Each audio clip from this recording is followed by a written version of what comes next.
स्वामी समर्थांचा कठोर इशारा. ही एक चूक आयुष्य उद्ध्वस्त करू शकते. एका गावात रामदास नावाचा एक श्रीमंत व्यापारी राहत होता.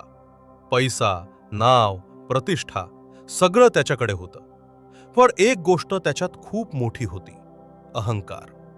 तो नेहमी म्हणायचा, मीच सगळं करतो, देव वगैरे काही नसतं. त्याच्या घरात आई मात्र स्वामी समर्थांची मोठी भक्त होती.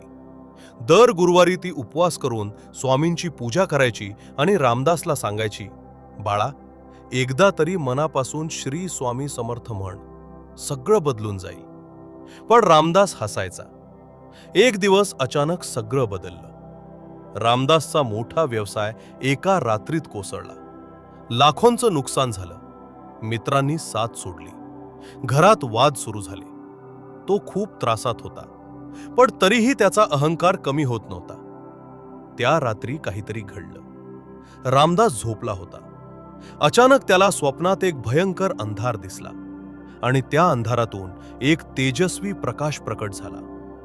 त्या प्रकाशातून एक आवाज घुमला, तुला दिलेलं सगळं तू स्वतःचं समजतोस, म्हणूनच ते तुझ्याकडून काढून घेतलं. रामदास घाबरला. थरथर कापत म्हणाला, कोण आहात तुम्ही? आवाज आला, मी तोच आहे ज्याला तू कधी मानलं नाही, पण तरीही तुझ्यावर कृपा ठेवली, स्वामी समर्थ. स्वामींचा इशारा. जोपर्यंत तू अहंकार सोडत नाहीस, तोपर्यंत तुझं संकट थांबणार नाही. गुरुवारची सेवा कर, माझं नाव घे आणि मन शुद्ध कर. रामदास जोरात जागा झाला, घामाने पूर्ण भिजलेला. जीवनाचा टर्निंग पॉइंट. दुसऱ्याच दिवशी गुरुवार होता. आयुष्यात पहिल्यांदाच रामदास मंदिरात गेला. डोळ्यात पाणी घेऊन त्यानं म्हटलं, श्री स्वामी समर्थ. त्या एका मंत्रानं त्याच्या आयुष्यात हळूहळू चमत्कार घडायला सुरुवात झाली. बंद पडलेले व्यवहार पुन्हा सुरू झाले. घरात शांतता आली. मनाला समाधान मिळालं. पण एक गोष्ट त्यानं लक्षात ठेवली, स्वामींना विसरणं म्हणजे परत संकटाला आमंत्रण देणं. रामदासचं आयुष्य हळूहळू सुधारत होतं. स्वामी समर्थांच्या नावामुळं त्याला पुन्हा यश मिळत होतं. घरात आनंद परत आला होता. पण माणसाची सवय बदलायला वेळ लागतो. काही महिन्यानंतर रामदास पुन्हा जुन्या मार्गावर जाऊ लागला. गुरुवारची सेवा कमी झाली. स्वामींचं नाव घेणं कमी झालं आणि हळूहळू अहंकार पुन्हा वाढू लागला. तो पुन्हा म्हणू लागला, हे सगळं माझ्या मेहनतीमुळेच आहे, स्वामी वगैरे काही नाही. त्याची आई पुन्हा त्याला सांगू लागली, बाळा, स्वामींची कृपा विसरू नकोस.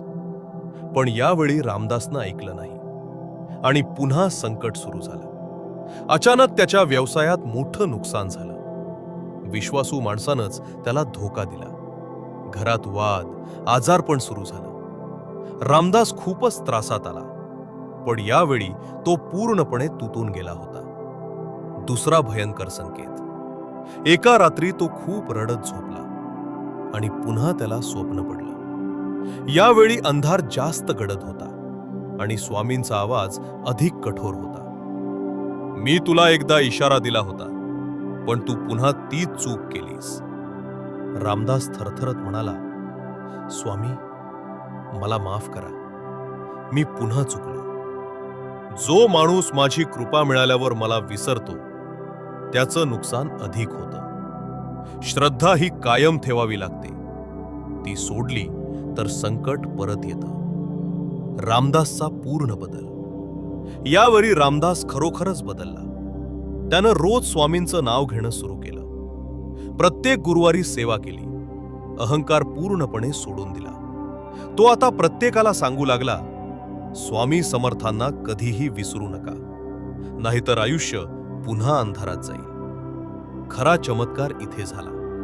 हळूहळू त्याचं आयुष्य पुन्हा सुधारलं. पण यावेळी तो कधीच बदलला नाही, कारण त्याला समजलं होतं, स्वामींची कृपा टिकवायची असेल तर श्रद्धा कायम ठेवावी लागते. महत्वाचा इशारा. स्वामींचं नाव घेणं थांबवू नका. गुरुवारची सेवा सोडू नका. अहंकार कधीही वाढू देऊ नका, नाहीतर आयुष्यात पुन्हा मोठं नुकसान होऊ शकतं. स्वामी जेव्हा भक्तावर कृपा करतात, तेव्हा त्याची परीक्षा पण घेतात. एक मोठी परीक्षा सुरू झाली. एक दिवस अचानक रामदासच्या मुलाला गंभीर आजार झाला. डॉक्टरांनी हात टेकले. घरात भीतीचं वातावरण पसरलं. सगळे म्हणू लागले, इतकी पूजा करूनही हे का घडलं? आरती स्वामी राम